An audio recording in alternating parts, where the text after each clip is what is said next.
Norma, is your Doris pregnant by any chance? Sue, the neighbor, peered into the backyard as she saw Norma hanging up laundry. What nonsense are you talking about? Norma snapped, annoyed. Doris stays home all day, she doesn't even go outside. Well, she's gotten quite chubby, Sue smirked. What are you feeding her? You're so mean, Norma glared at her neighbor. Just because you're skinny doesn't mean everyone should be. My Doris is a beautiful girl, and look at me, there's something to hold on to, she patted her sides. I'm happy my daughter has a good appetite. Well, just watch out, Sue shook her head. Your Doris might surprise you. Norma resumed hanging the laundry, then hurried back into the house. Doris was lying on the bed, holding a textbook in one hand and a cookie in the other. Someone told me you're pregnant, Norma laughed, looking at her daughter, expecting they would laugh together at what the neighbor had said. But Doris looked terrified, tossed the textbook aside, buried her head in the pillow, and started sobbing loudly. So, it's true. Norma gasped. When? You haven't been seeing anyone, as far as I know. Tell me, who's the father? Norma grabbed a towel off the hook and snapped it at her daughter. Mom, that hurts, Doris got off the bed and ran to the far corner. It's not my fault, it just happened. Not your fault. Norma glared at her daughter angrily. So whose fault is it? Or did you have an immaculate conception? Tell me immediately who the father is, and I'll deal with him myself. He's not from around here, Doris stood with her eyes lowered. I don't even know where he lives. Did he force you to sleep with him? Norma gasped again, covering her mouth with her hand. We should report this to the police. They'll find that scoundrel. No one forced me, Doris pouted. He said he loved me and if I gave in to him, you know, he'd consider me his wife. How could you be so foolish? Norma threw up her hands in despair. Your older brothers are so smart, graduated from college, made something of themselves, and you. She furrowed her brow. So who is this husband of yours? Do you remember when those managers from the factory came to visit our farm? Doris sat back down on the bed. School was cancelled, and we were sent as volunteers to that meeting. That's where I met Terry. I liked him right away, and he liked me too. When did you manage to sleep with him? Norma looked at her daughter skeptically. You didn't go on dates with him, you spent all your evenings with me. Or did you sneak out through the window when I was asleep? Doris silently nodded. You little rascal, Norma smacked her knee with her palm. Wait, she thought for a moment, was it when they came in September? So that means you're due in 2 months. How did I miss this? I was just happy you had a good appetite, but you were eating for 2. What about school now? Well, you'll finish it somehow. But you wanted to go to the city, to college. Oh, daughter, you've ruined your life. Maybe Terry will come back, and I'll marry him.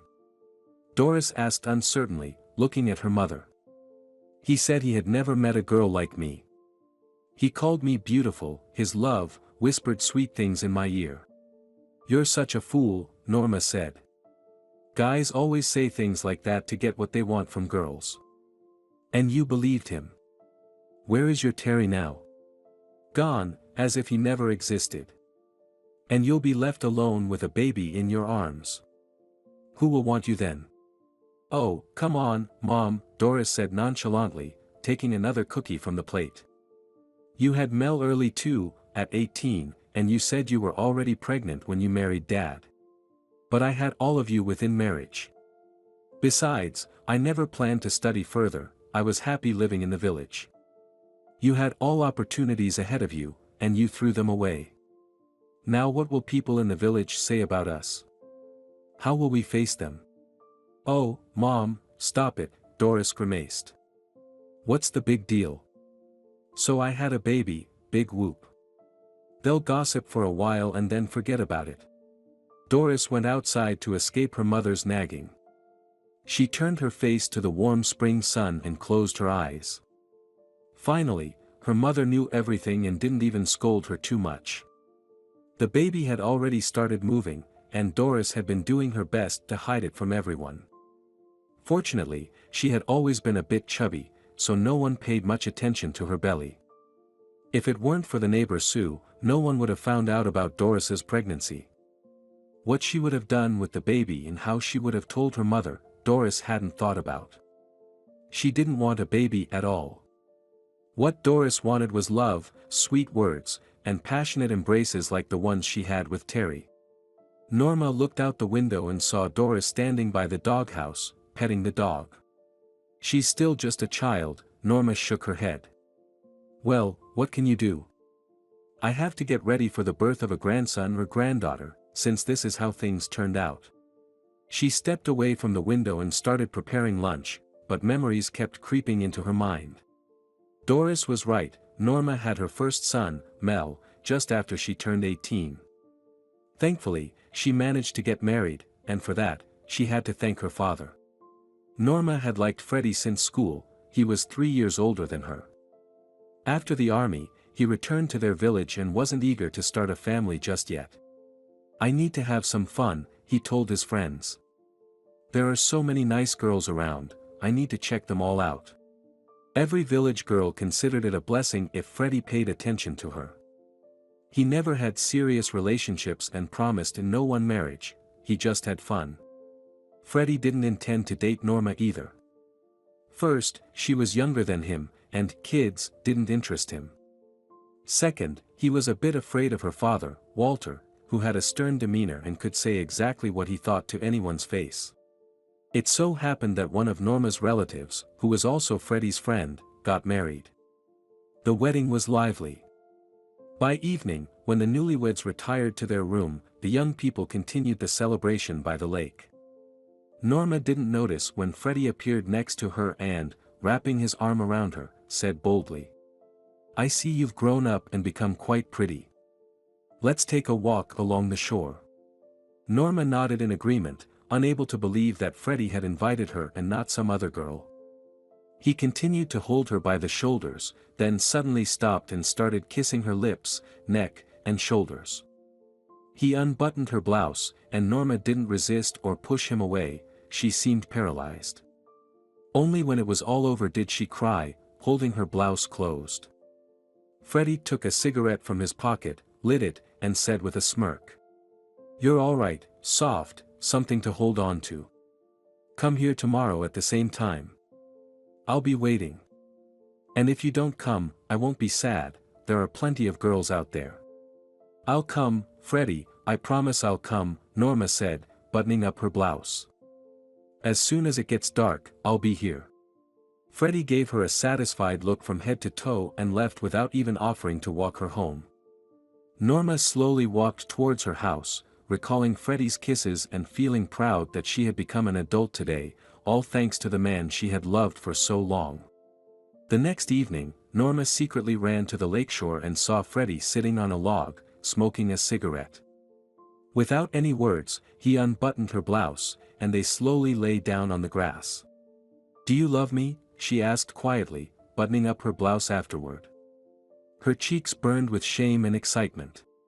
"Of course I do," Freddie replied indifferently, not looking at her. "Isn't it obvious?" Norma's heart beat joyfully as she returned home. "He loves me," she repeated happily as she entered the yard, not noticing her father waiting on the porch. "Where were you so late?" he asked sternly. "Seeing boys?" "No, Dad," Norma said, scared and unsure of what to say. "Listen," he cut her off, not wanting to hear her excuses, "if you get pregnant, you'll be in big trouble. Understand?" Norma quickly nodded and slipped past him into the house. For a whole week, Norma snuck out to the lakeshore, climbing out of the window and returning the same way. She feared her parents would notice her absence, but everything went smoothly. She wanted to tell Freddie they should start dating openly, without hiding. However, one evening, he didn't show up at their usual spot. She waited for hours, worried that something might have happened to him. Hearing music from the local club, she hurried there to ask Freddie's friends if they knew where he was. Just as she reached the door, she bumped into Freddie himself, who was leaving with his arm around Irma. He whispered something in Irma's ear, making her laugh. "Why didn't you come to our spot?" Norma asked, standing in front of Freddie. "I waited for you and got cold." "Did I ask you to come?" he smirked, still holding Irma. "You just threw yourself at me and keep chasing after me. But you said you loved me." Tears welled up in Norma's eyes. "So, you lied to me?" "Love's over," Freddie laughed and pushed Norma aside as he and Irma disappeared into the darkness. Norma walked home in a daze. Had enough fun? She flinched at her father's angry voice. He was standing on the porch again. "Get inside, we need to talk." Norma lowered her head and entered the room, seeing her mother sitting on a chair with her hands folded on her lap. "Well, tell us where you've been." "I'm going to teach you a lesson about lying to your parents," her father said, removing his belt. "Walter, don't touch her," her mother stood between them. "Look at Norma, someone has hurt her." Her father looked at Norma closely and lowered the belt. "Go to your room," he said. "If you leave the house without permission again, don't bother coming back." Norma covered her face with her hands and ran to her room, throwing herself on the bed. She buried her head in the pillow and let the tears flow again. Her mother followed her, gently stroking her head, trying to comfort her, but Norma cried until she was completely exhausted. She then took a deep breath, closed her eyes, and fell asleep. Her mother stayed a bit longer, sighed heavily, and then quietly left the room, closing the door behind her.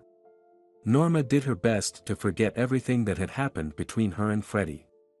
In the morning, she went to work, and in the evening, she returned home to help her mother with household chores. Her friends invited her to the movies and dances, but Norma always declined, spending her evenings in her room. Her father was pleased that she had listened to him and put foolish ideas out of her head, but her mother sighed often, seeing her daughter so wilted and joyless. Over time, her mother began to notice something was wrong with Norma. She refused breakfast, pinched her nose when her father smoked, and one day, she saw Norma behind the shed, vomiting violently. "Are you pregnant?" her mother asked cautiously, fearing the answer. Norma nodded silently and burst into tears. "My God!" her mother exclaimed, wringing her hands. "How will we face people now? But more importantly, what will we tell your father? He'll kill you." "Mom," Norma cried out, "don't tell Dad. I'd rather drown myself than face such shame." "Are you out of your mind?" her mother scolded. "I'll talk to your father." It's unclear what words her mother used, but Walter only asked Norma who the father of the baby was. She immediately named Freddie, and now she feared her father might kill him for what he'd done. Armed with the necessary information, Walter quickly left the house and marched toward Freddie's home. He returned an hour later and sternly addressed his wife and daughter. "Freddie's parents are coming tomorrow, so prepare for a wedding. I won't allow my daughter to be shamed in this village." "Walter, can we really force them to marry?" his wife protested. "That's not right." "Is it right for me to be disgraced in front of everyone?" he retorted. "That I couldn't protect my own daughter from such shame? I said there will be a wedding, and there will be." He pounded the table with his fist.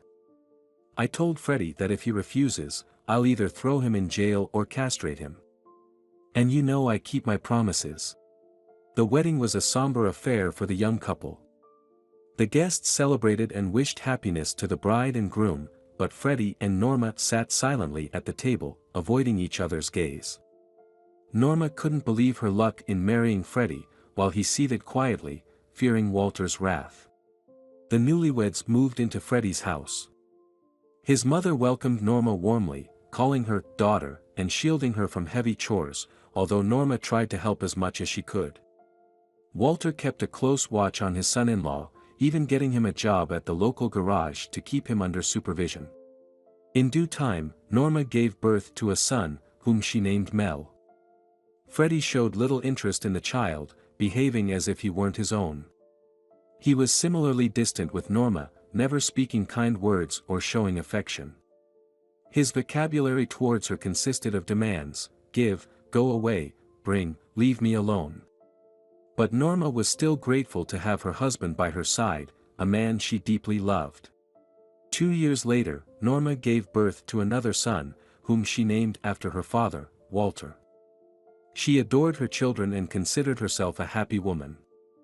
Rumors occasionally reached her that her husband was seen with various other women, but Norma paid them no mind.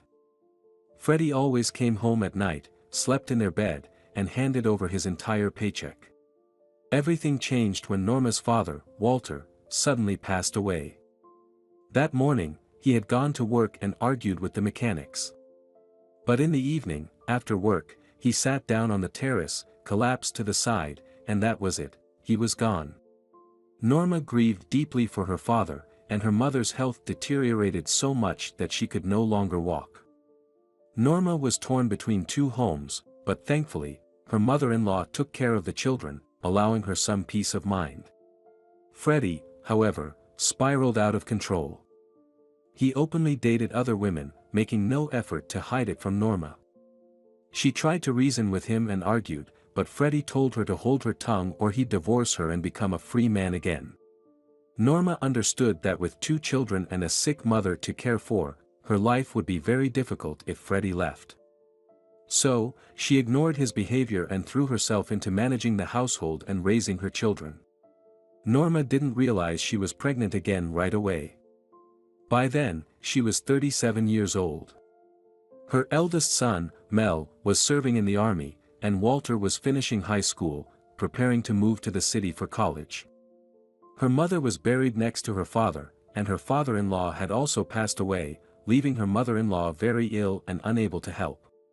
Freddie had grown tired of dating other women and feared his sons, who had warned him that if he mistreated their mother, he'd face consequences.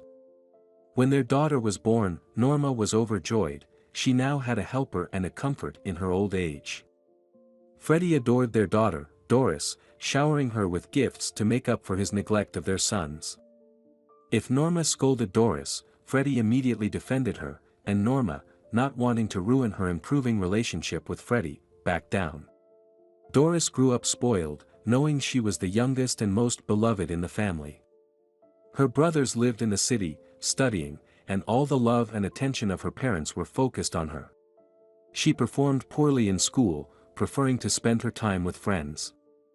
As she grew older, she would sneak out in the evenings to go to the movies or dances instead of studying. Norma feared that Doris would repeat her own mistakes and tried to have serious talks with her, explaining that she had her whole life ahead and didn't need to rush into adulthood. Doris would listen attentively but still leave the house in the evening, leaving Norma alone. Freddie had died 3 years earlier, having taken to heavy drinking and freezing to death in a snowbank one winter night. Norma had little time to mourn him, as Doris was growing up and needed more and more attention. I couldn't keep an eye on Doris, Norma thought, snapping out of her memories. But there's nothing I can do now. We'll manage somehow, as long as the baby is born healthy.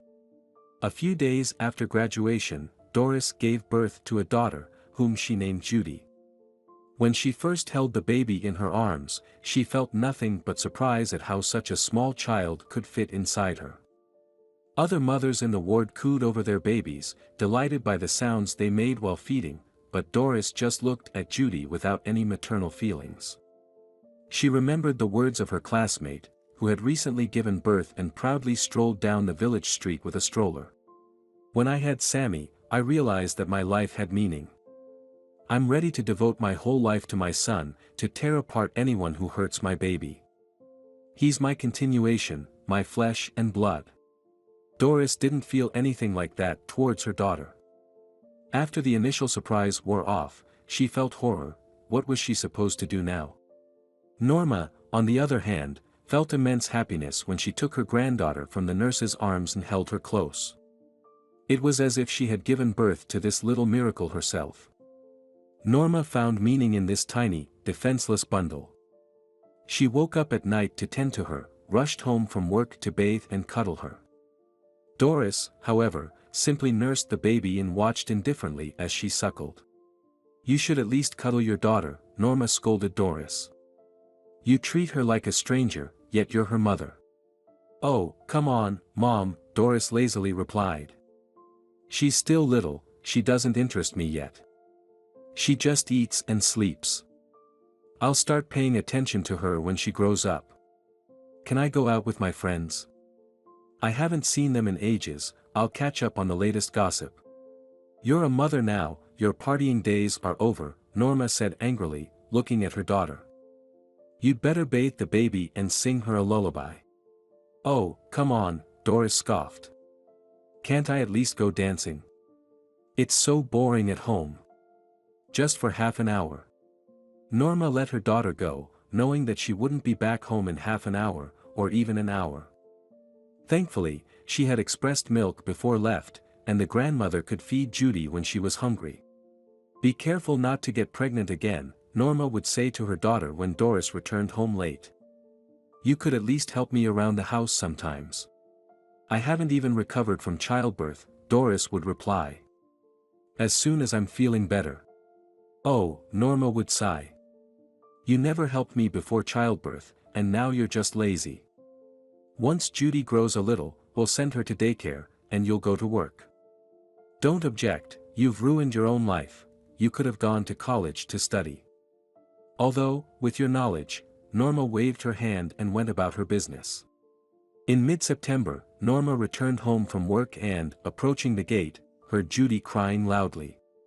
Did Doris fall asleep again and not hear the baby crying, she thought, and quickly entered the house. Her granddaughter was lying in her crib, crying loudly, her diapers were wet, and her face was red from crying. Doris, Norma called out, can't you hear your baby crying? And she's hungry. Doris. Can't you hear me? The house was silent, except for Judy's sobbing as she clung to her warm grandmother's chest. In the kitchen, Norma found bottles of milk and, after feeding the baby, put her back to bed. On the writing desk, where Doris used to do her homework back in school, Norma discovered a piece of paper. She took it with trembling hands and, after reading the first line, understood everything. Oh, you scoundrel, she exclaimed. She ran away. And from whom? From her own mother and her own child. Norma once again brought the piece of paper to her face and began to read it more attentively. Mom, don't look for me, Doris wrote in a shaky handwriting. I found my love and gone with him to the city. Take care of Judy yourself, you love her very much, and I'm not ready to be a mother yet. I'm still young and I want to be happy, but a child will only hold me back. Norma looked at the sleeping Judy and, grabbing the note, rushed to Doris's friend Elva, whom she had known since first grade. She found Elva and her mother, Raina, clearing weeds in the garden. You know your friend ran away from home, leaving her underage daughter with me? Norma waved the note in the air. Who's the scumbag who took her away?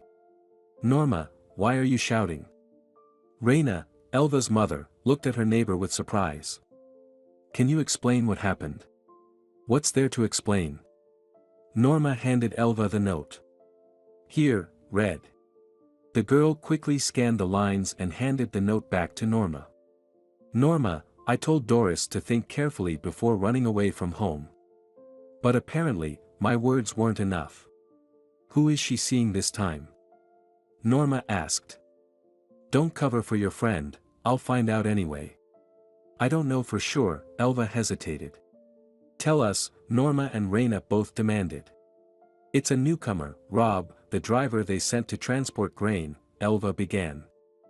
Doris met him at a dance, and they started meeting at night while Judy was asleep. When Rob was leaving, he asked Doris to go with him, but he made one condition: she couldn't take Judy, saying he wasn't going to raise someone else's child. He promised Doris she'd live in an apartment like a princess, and a girl like her shouldn't live in a poor village. And how long did she spend time with him? Norma frowned. About a month, Elva shrugged. Remember when the trucks came to us to transport grain in mid-August? That's when Doris met Rob. He offered to walk her home, and she didn't refuse. But they didn't make it home, they went to a secluded spot. Doris later told me how they... That's enough, Norma interrupted. Did she leave you any address? No, Elva shook her head. She said she'd write to me herself and let me know how she's doing. Or maybe she'll invite me to live with her. So what? Elva looked at her mother. I want to be a city girl too, go to restaurants. What? Reina said. Go gather leaves. And clear your mind of all this nonsense. Norma returned home and went into the room, looking into the crib where Judy slept. See, granddaughter, what a bad mother you have, Norma said softly, stroking the baby's head. Judy stirred but didn't wake up. What are we going to do now? Norma wondered aloud. I have to go to work, but who will I leave you with? Norma carefully exited the room, closing the door behind her, and walked into the kitchen, where she sat by the window. How could I not keep an eye on Doris, she mused, propping her chin on her hand. I tried so hard for her, didn't burden her with any work. I dreamt that my daughter would be my comfort in old age. But look how it turned out. My sons moved to the city and never visit. They married city girls, picky ones. They came to visit once and only for a day. And they never brought their children to me for the summer. The eldest, Mel, already has 2 sons growing up, smart boys. One is into chess, always going to competitions, and the other, Aaron, is learning music, plays the violin, performs in concerts. And Walter has a daughter, Diana. She goes to a ballet studio, her teachers praise her, saying she has a bright future. She certainly has no place in the village. That's how we live, Norma sighed heavily. No one invites me over, no one comes to visit me. Judy whimpered in the room, and Norma hurried back. So, granddaughter, she said, picking up the baby, it looks like it's just you and me now. I'll be your mother, your father, your grandmother, and your grandfather. We'll manage together. Maybe your mother will come to her senses soon and come back home. She must understand that it's wrong to abandon her own child. Time passed, but Doris never showed up. When Judy turned 6 months old, someone from the village informed Norma that they had seen Doris at a cafe at the train station. Leaving her granddaughter with their neighbor, Sue, Norma went to the city. She reached the train station, found the cafe, and before going in, she peered through the window. The glass was dirty, but she managed to make out her daughter, carrying a tray between the tables, smiling at customers, and clearing empty dishes. Doris wore a short black skirt and a tight white blouse that accentuated her figure, with her breasts almost spilling out. Seeing that there were fewer customers in the cafe, Norma entered and walked up to the counter, where Doris stood wiping glasses with a napkin. So this is the job you found for yourself? Norma exclaimed, glaring at her daughter. Cover yourself up, don't disgrace yourself. At first, Doris looked scared as she glanced at her mother, but then, gaining courage, she defiantly replied. Don't tell me what to do, I'm already an adult and I know what I'm doing. Oh, you. Norma wanted to curse but refrained. How could you abandon your own daughter? Come on, let's go home, stop hanging around here with your backside on display. A man emerged from the back room, glaring angrily at Norma. Woman, what are you shouting about here? Did we serve you badly? We'll fix it in no time. Doris, bring out the best for this lady, he playfully slapped Doris on the rear, and you, madam, take a seat by the window. What would you like to eat? Norma was taken aback but quickly composed herself. I don't need anything, she said, giving the man a stern look. I'm her mother, she pointed at the subdued Doris. Oh, come on, he exclaimed. Why didn't you say so right away? Sit down, my dear, we'll make sure everything is top-notch on the house. He took Norma's hand and led her to a table, then shouted something towards the kitchen. You've got such a beautiful daughter, and her figure is so appetizing, I'd eat her up, he chuckled. Norma sat on the chair, watching as plates of food appeared before her. Enjoy, enjoy, the man pushed a plate of roasted chicken towards her. Norma timidly took the chicken in her hands, took a bite, and closed her eyes in pleasure. The chicken was indeed very tasty. "Well, how is it?" the man smiled at her. "I have the best chicken in town, and everyone knows it. If anyone needs delicious chicken, they come to Oscar, that's my name." "And what's your name?" "Norma," she said with her mouth full, "and it really is delicious, I've never had anything like this before." "And why were you shouting at your daughter like that? What did she do?" "Escaped from home," Norma frowned. "Chased after a better life." "And Judy?" she faltered, seeing her daughter looking at her imploringly, hands clasped together. "She ran away from me," she repeated. "And why doesn't she want to live in the village, near her own mother?" "Yes, running away from your mother is bad," Oscar mused, looking thoughtfully out the window. "I, too, left my family home once, wanted to earn money independently. I opened cafes here and there in the city. When I finally made some money and went back home to show off to my parents, my mother wasn't there anymore. She fell ill from loneliness after I left and passed away. My father remarried a younger woman and had more children. My stepmother and father treated me well. But I miss my mom, would give anything to be with her." "I'm so sorry," Norma said. "Now, I have to go, my bus is soon, and I still need to talk to my daughter." She rose from the table and nodded at Doris to follow her outside. "When will you come back home?" Norma asked sternly, looking at her daughter. "And, by the way, how does your man, the one you ran away from the village with, allow you to work in such a place?" "Rob and I broke up," Doris looked challengingly at her mother. "He lied to me, said he lived alone in an apartment. Turns out, he lives there with his mother, who controlled my every move. She didn't like that I slept until noon, took food from the fridge. I complained to Rob about his mother constantly criticizing me, and instead of supporting me, he told me to leave his house." "And where do you live now?" Norma asked. "Why didn't you come back to the village?" "I was planning to," Doris guiltily lowered her head. "But then I saw an ad that the cafe needed a waitress. Oscar hired me right away and even lent me some money for the start. And I rent an apartment, split the rent with my roommate, Susan. Although she's soon moving in with her boyfriend, but I'll find a new roommate." "Come back home," Norma said. "But, Mom." "No," Norma interrupted. "Pack your things and let's go back to the village."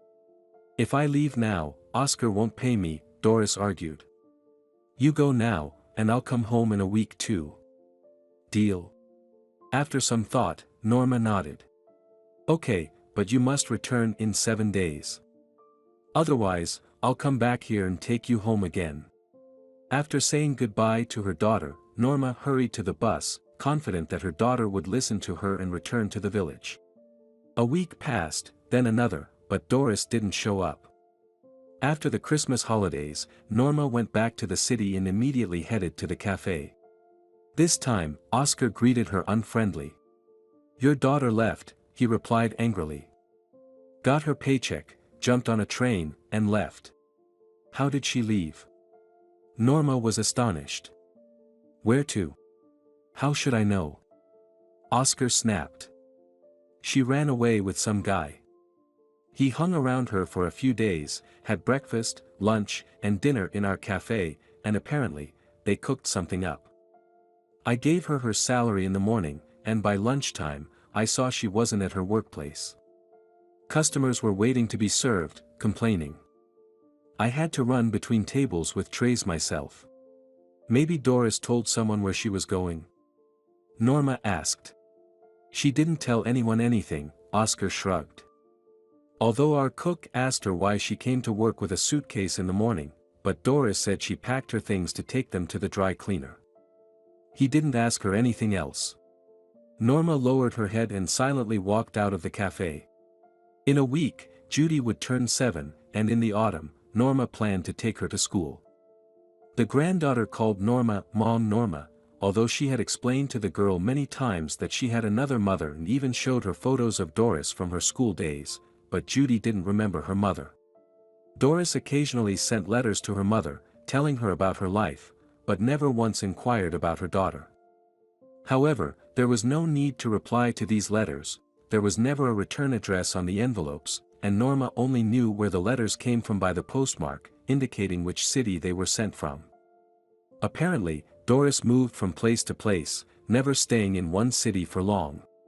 Norma and her granddaughter were playing in the garden when they didn't notice the gate opening, and Doris entered the yard in a fashionable dress, holding a small travel bag. "Hey, is anyone home?" She peered into the hallway. Not hearing a response, she stepped back into the yard and, circling the house, looked into the backyard. "Mom," Doris called softly, but Norma didn't hear her. "Mom," she repeated, louder this time. Norma turned around, squinting at the woman calling her, not recognizing her daughter. "Don't you recognize me?" Doris laughed. "Have I changed that much?" Norma gasped and approached her daughter. "Doris," she said. "What are you doing here?" "I decided to visit you," Doris hugged and kissed her mother. "My husband came to town on a business trip, so I came with him, and the day after tomorrow, we're going on vacation to the islands." "Oh, why are we just standing here?" Norma bustled. "Let's go inside, I'll feed you, and then you can tell me about your life." "Judy," Norma looked around and called the girl over. "Why are you standing there? Come here, say hello. Do you know who came to visit us?"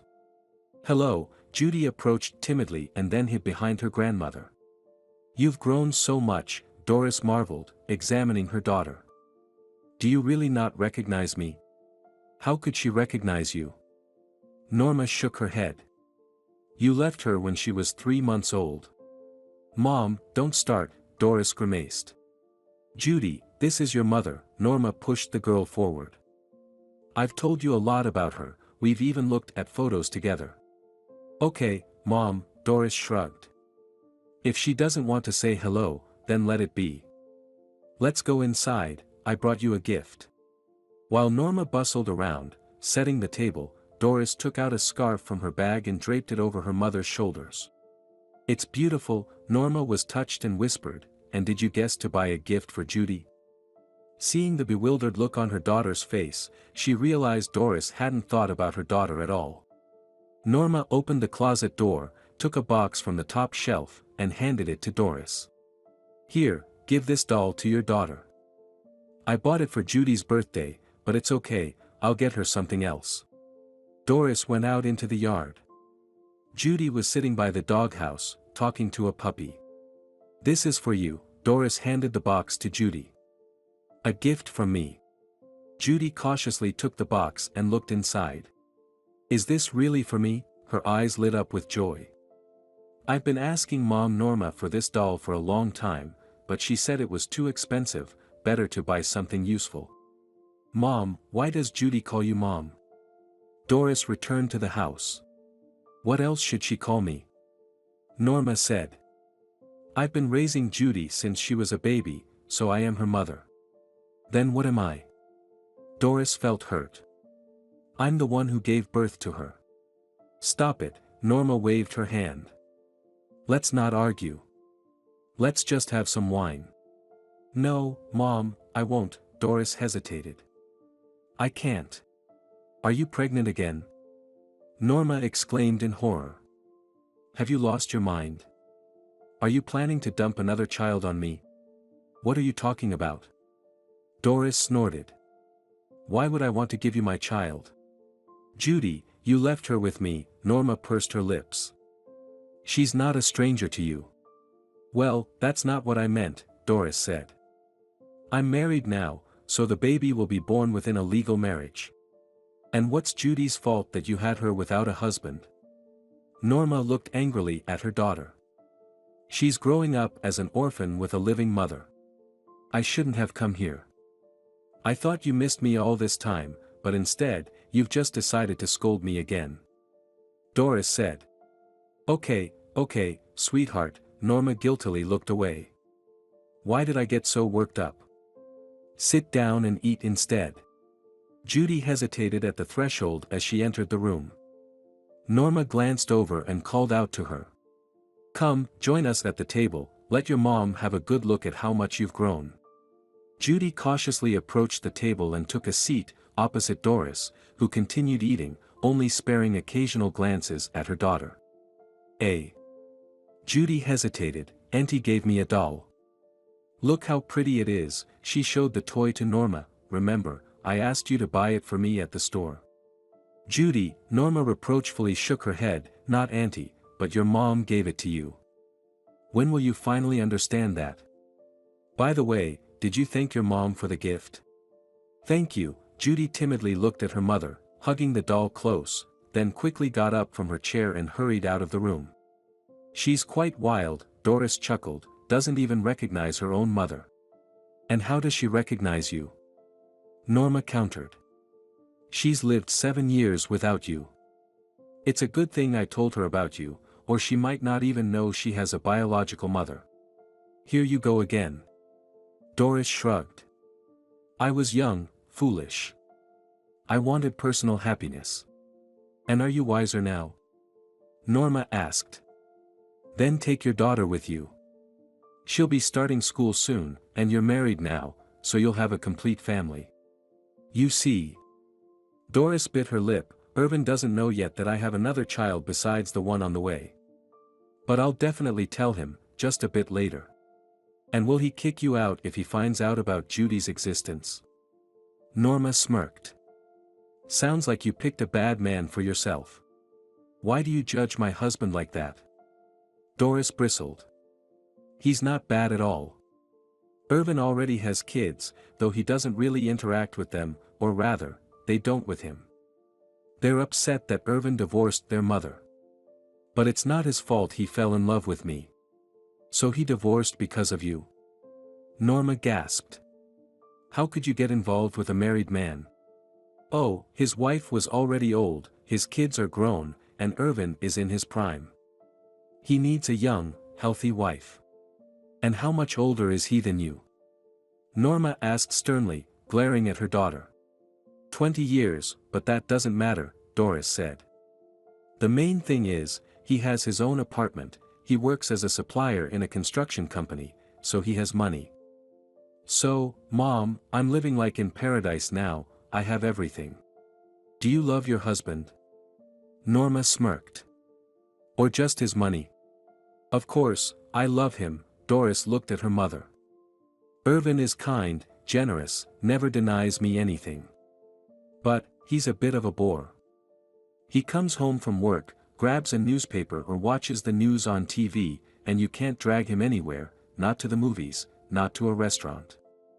And like you, he's teaching me life lessons, not to wear short skirts, not to put on bright lipstick. But I'm still young, I want to wear fashionable clothes and makeup. I have to change in the stairwell before coming home and wipe off my lipstick. You have no idea how tired I am of this. So why don't you divorce Irvin? Norma said acidly. And find yourself a younger man. Though, who would want a pregnant woman? No way, Doris replied. Young guys are all broke. And I'm used to living well and spending money on whatever I want. Maybe you can give me some money to prepare Judy for school. Norma challenged her daughter, who suddenly seemed flustered. Well, you see, all the money is with Irvin, and he only gave me a little for the trip, and I used that to buy you the scarf, and I got here by hitchhiking, Doris explained. I see, Norma waved her hand. Can you tell me when you'll take Judy with you? I'm getting older, and the girl needs her mother. Mom, let's discuss this tomorrow, Doris furrowed her brow. I'm leaving back only tomorrow evening. Right now, I want to stroll around the village, maybe visit the club, relive my youth. Fine, go ahead, Norma said. We'll talk about it tomorrow. And don't forget to leave me your address. If you don't take Judy, I'll bring her to you myself. Throughout the evening, Norma and Judy waited for Doris, but she never showed up. The club was still lively, indicating that Doris wouldn't return home until the party ended, and Norma was eager to continue their conversation about Judy's future. In the morning, Norma woke up to a bright sunbeam shining directly into her face. She glanced at the couch she had prepared for her daughter, but it was empty, not even a wrinkle in the blanket. Doris's travel bag was also missing. She ran off again. Norma sighed heavily. Didn't even say goodbye. She felt a bitter pang and went to prepare breakfast for her granddaughter. Afterward, Norma headed to the store to buy another birthday present for Judy. There, she bumped into Elva, who had come for groceries. "Did you see your friend yesterday?"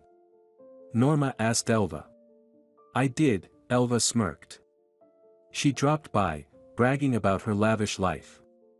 She has everything: fur coats, fancy dresses, jewelry. She and her husband often travel to islands for vacations." "Ugh, it made me sick. Are you jealous?" Norma glared at Elva. "What's there to jealous?" Elva shrugged. "Thank God, I have a good husband, and my kids are healthy. I'm not chasing wealth, and I don't abandon my children to grandmothers." She grabbed her groceries and headed to the exit. "Wait," Norma stopped Elva, "do you happen to know where Doris went after the club?" "She quietly slipped into the house while my granddaughter and I were asleep, grabbed her bag, and we haven't seen her since." "Oh, she left for the city early in the morning," Elva replied with a smile. "But hey, didn't she even say goodbye to you?" "Not your concern," Norma turned away. "What difference does it make to you whether she said goodbye or not?" "All right then." Elva opened the door and left the store. Back home, Norma found Judy already awake, playing with the doll she had given her. "Let's have breakfast," Norma called her, secretly hiding the teddy bear she had just bought in the closet. "We have a lot of chores to do today. Will you help me?" The girl nodded. Norma hadn't planned any chores for today, but she needed distractions to keep her mind from wandering. She feared Judy would ask about Doris, but the girl didn't even mention her. Only in the evening, as she tucked Judy into bed, hugging the doll tightly, did Judy whisper, "Mom gave me this." Hearing this, Norma rushed out of the house and wept on the porch for a long time. She felt sorry for her granddaughter, herself, and even Doris, who considered herself happy but had such sad eyes, which are never found in truly happy people. In the fall, Norma took Judy to her first day of school, secretly wiping away tears as she watched her granddaughter, holding her backpack and curiously observing everything around her, standing among the other first graders. A year later, Norma received a letter from Doris, once again without a return address. Doris wrote about her newborn son, whom she named Adam. She showed no interest in her daughter or her mother's health, only describing her son as wonderful and healthy, detailing how he slept, ate, and smiled when she held him. She briefly mentioned her own life, saying that everything is fine and that she lives wonderfully without denying herself anything. There was not a single line about her husband, leading Norma to realize that not everything was well in her family. She chose not to read the letter to Judy. It was evident that Doris adored her son and was ready to talk about him endlessly, while her older daughter meant nothing to her. In the next letter, Doris sent a photo of Adam, describing him as a wonderful child, the best in the world. Norma looked at the photo of her grandson and realized she didn't feel any of the emotions a grandmother should.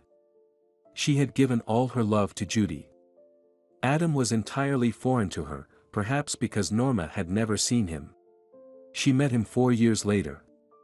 Judy was at school, and Norma was preparing lunch when she heard the door open and someone enter the room. "Judy, is that you?" Norma asked from the stove. "Why are you home so early? Did they cancel classes?" "Mom, it's us." Norma peeked out of the kitchen and saw Doris, accompanied by a little boy. "And why did you come?" Norma asked angrily. "I haven't heard from you in 2 years, and now you suddenly show up." "Mom, why do you have to be like this?" Doris frowned. "Let me rest a bit from the road, and then I'll tell you everything. You'd better meet your grandson." She pushed the boy forward. "Adam, this is your grandmother. Remember, I told you about her." Adam nodded, but he didn't go to his grandmother. He was more interested in the cat sleeping on the chair. Norma bustled around, setting the table, while Doris went into the room where Judy lived and looked around. "Mom, we need to put a second bed here," Doris called out. For Adam. We'll move the table to the corner and put the bed by the window.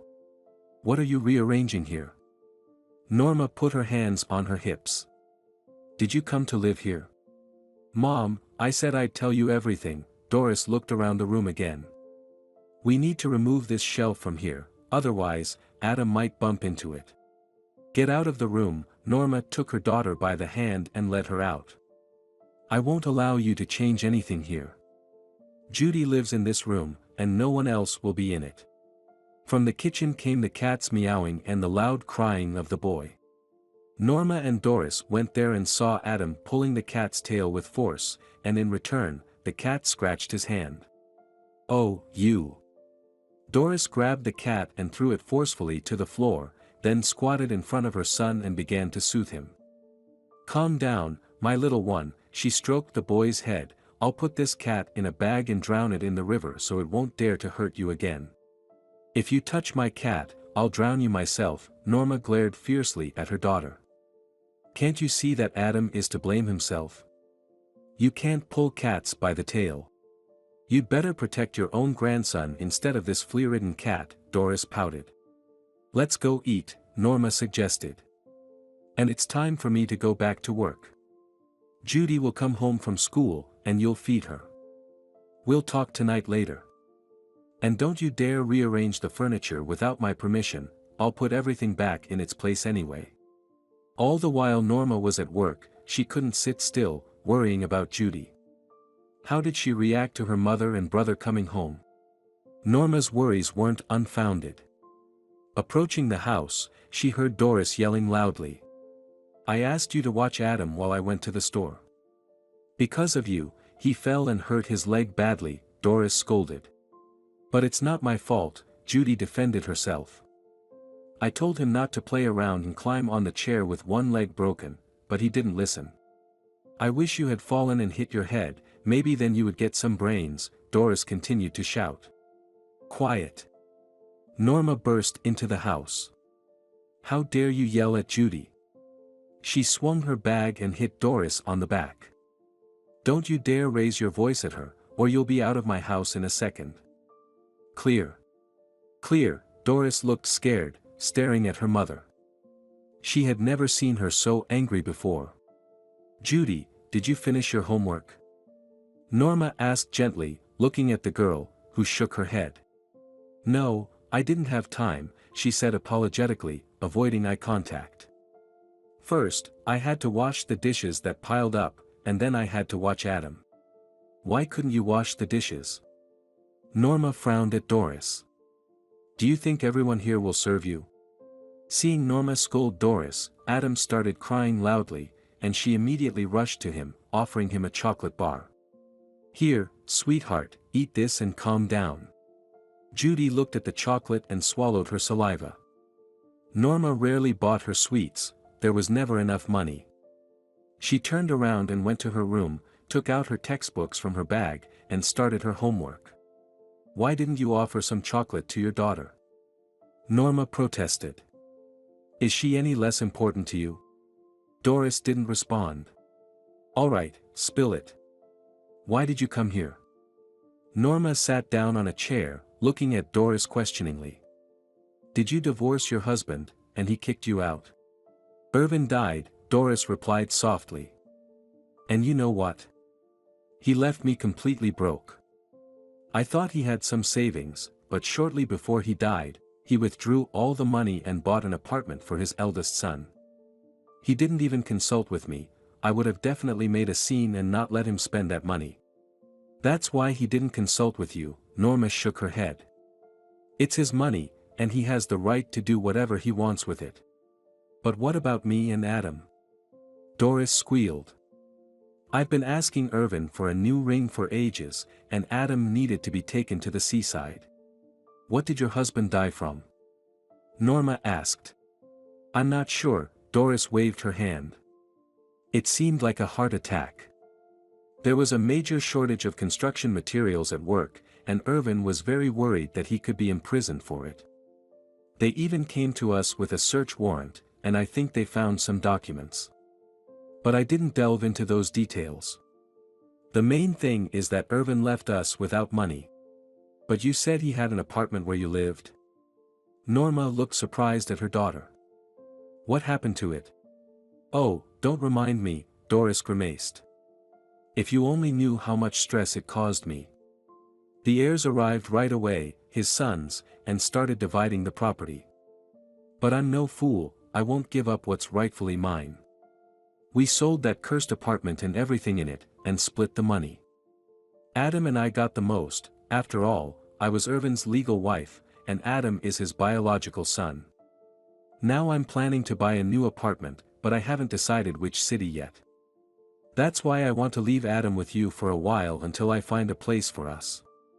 Mom, you'll look after him, right? You must be out of your mind. Norma exclaimed. Not only have I been raising your daughter since she was 3 months old, now you want to dump your son on me too. Have you thought about me at all? I'm retired, but I still have to work to support Judy, and my health isn't what it used to be. Some mornings I can't even get out of bed, my head spins, and my legs refuse to move. And you want me to look after a little child again? Let Judy help you, Doris replied calmly. She's old enough. I won't turn my granddaughter into a nanny, Norma frowned. God forbid she neglects Adam, like today, you'll put us all in danger. But what am I supposed to do? Doris looked apologetically at her mother. I can't drag Adam around different offices to handle paperwork for the apartment. Besides. She hesitated, I recently met a man, and we're having a romantic relationship, but I have no one to leave Adam with in the evenings. Oh, I see, Norma laughed. No, dear daughter, don't count on me anymore. It's time for you to wise up. I won't keep Adam with me, don't even hope for it. And if you sneak away again, abandoning him, I'll take him to a children's home, and I'll report you to the police. But, Mom, Doris began. And don't you dare argue with me, Norma interrupted her, raising her voice. You gave birth to children, now raise them. I can't handle 2, and I still need to get Judy back on her feet. If something happens to me, who will take care of her, you? I'm not kicking you out of the house, just take Adam with you when you leave. Well, I didn't expect this from you, Mom, Doris pouted discontentedly. Well, if that's how it is, then Adam and I will leave here tomorrow, and you'll never see us again. Oh, you scared me, Norma laughed again. As if you used to visit us often before. And what have you become? She sighed sadly. Your brothers come to see me every year, at least for a week. They help around the house. And what have you done? You haven't given a single penny to your own daughter. I barely have enough for myself, Doris muttered. Of course, you don't have enough, Norma looked tiredly at her daughter. You spend all your money, you don't know their value. If you worked, you'd appreciate every cent you earned. Are you going to lecture me again? Doris said. If only you knew how tired I am of your sermons. Tomorrow morning, Adam and I will leave, and you won't see us again. Have a safe journey, Norma smirked. Just don't have a third child and try to dump them on me. Doris ran out of the house in tears, and Norma spent a long time afterward, replaying that difficult conversation in her head, but she couldn't have handled it any differently. Norma could see that Adam was growing up to be a spoiled boy, whom Doris forgave everything. At dinner, he deliberately spilled milk on the table, and when Norma reprimanded him, he immediately burst into tears. And once again, Doris gave him a chocolate bar without offering any to Judy. Then he climbed onto the bed and started jumping on it, dirtying the pillows with his chocolate-covered hands. Norma scolded him again, but Adam seemed not to hear her and continued jumping. So Norma pulled him off the bed, and the boy punched her in the chest with his fist and called her a fool. Doris is going to have a tough time with her Adam, Norma thought sadly. She doesn't seem to notice how her son behaves, just looks at him with love and smiles. Norma tried to talk to her daughter about not spoiling the boy so much, but Doris just scoffed and replied. Adam is still young, you can't forbid him anything. But when Adam ran into the room where Judy was doing her homework and crumpled her school notebooks, Norma couldn't hold back. She grabbed the boy and gave him a light smack on the bottom. It didn't hurt him at all, but for the first time in his life, he was punished for misbehaving. He cried so loudly that it could be heard in the neighboring house. Doris grabbed her son and started yelling at her mother, saying that Norma was willing to hurt little Adam because of her precious Judy. And Adam stuck his tongue out at his grandmother and called her a fool again. So, when Doris and Adam left the next morning, both Norma and Judy breathed a sigh of relief. Norma was over 70 years old when Judy graduated from school. She dreamed that her granddaughter would get a higher education in a big city, but Judy decided to enroll in the local college and become a teacher. "How can I leave you here alone?" Judy looked at her grandma Norma with pity. "You can barely move around the house." "No, I'll study here, and I'll get a job at the school where they need a cleaner, and I'll gain some experience in the meantime.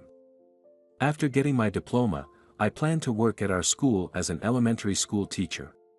"Oh, Judy, how I wish you would go to the city, life is more interesting there," Norma sighed. "You won't always stay by my side." "I have my whole life ahead of me," Judy said. "Right now, the most important thing is your health. You said you wanted to dance at my wedding, and for that, we need to heal your legs." Judy submitted her application to the college. She had always done well in school, but she was still nervous about the entrance exams, which were 2 months away. In the meantime, she worked at the school during the day and took care of household chores in the evening. After returning from work, Judy helped Norma go outside, seated her on a bench, and then went back inside to clean the house, do laundry, cook food, and finally, she would sit next to her grandma Norma, and they would talk about everything in the world. Norma mostly recounted the news she had heard on the radio or TV, while Judy talked about the ongoing renovations at the school. Sometimes their neighbors would join them and start gossiping about the villagers. Judy didn't like these conversations and would go back inside. "Why do you keep your granddaughter cooped up with you?" Sue once asked Norma. "She doesn't have a boyfriend, and she's never been on a date." Unlike her mother, Doris, who never wasted time. "By the way, how is she doing? She hasn't visited you in a while." "It's true, she hasn't," Norma nodded. "At least she started talking to her brothers again. Though if it weren't out of necessity, she wouldn't have remembered them." "What happened?" Sue moved closer to Norma. "Oh, she spoiled her Adam so much that he got himself into trouble," Norma shook her head. "He got involved with the wrong crowd and started extorting money from passers-by at night. They got caught and taken to the station. Adam is still a minor, so he avoided jail time, but they put him on record. But that didn't stop him. By that time, Doris had gotten involved with a man who had a car. Adam took it without permission to show off to his friends. Not knowing how to drive, he crashed into the first pole he saw. He wrecked the car, injured his friends, but he didn't get a scratch. When they investigated, they found out Adam was also drunk at the time. Doris tried to justify her son and hired a lawyer who advised her to settle with the victims to avoid charges. Additionally, Doris's boyfriend demanded compensation for the damaged car. That's when she remembered her brothers, who helped their sister, but even their assistance wasn't enough. Doris had to take out loans, which she is still paying off. "Did she come to visit you?" Sue asked. "No, she didn't," Norma sighed. "But I received a letter from her. I didn't want to talk about it. Doris wrote that something bad happened to Adam and he urgently needed help. She didn't specify what happened, probably too ashamed to tell me. I warned her that spoiling Adam would lead to regret. In the letter, she asked me for money and even suggested, if you don't have any savings, sell the house and send me the money to save your grandson." When I read that, I nearly blacked out. Doris was willing to leave her mother and daughter without a roof over their heads to save her Adam. The envelope had a return address this time, so while Judy was at work, I wrote back to my daughter. "What did you say to her?" Sue asked, almost holding her breath with curiosity. I wrote, I never expected you, Doris, to grow up so shameless. You abandoned your own daughter and never sent a cent or a gift all this time. Instead, you spoiled Adam and turned him into a bandit and a selfish person. Now, to save him, you want to leave your mother and daughter homeless. Don't count on my help, and forget about this house. I will leave it to Judy in my will, and my sons support this decision. And what did Doris reply to that letter? Nothing, Norma shrugged. As I told you, she's struggling with loans now. She has to figure it out on her own. Mom, are you heading home? Judy approached the bench. It's getting cold, and it's time for dinner. You've raised a good girl, Sue nodded approvingly. She deserves a good husband and children. God willing, it will all come true.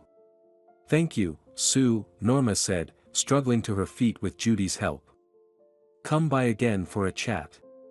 At home, Judy set the table and then sat across from Norma, speaking seriously. What was Sue talking about? I don't plan on getting married. I'd rather stay with you all my life, and I don't need anyone else.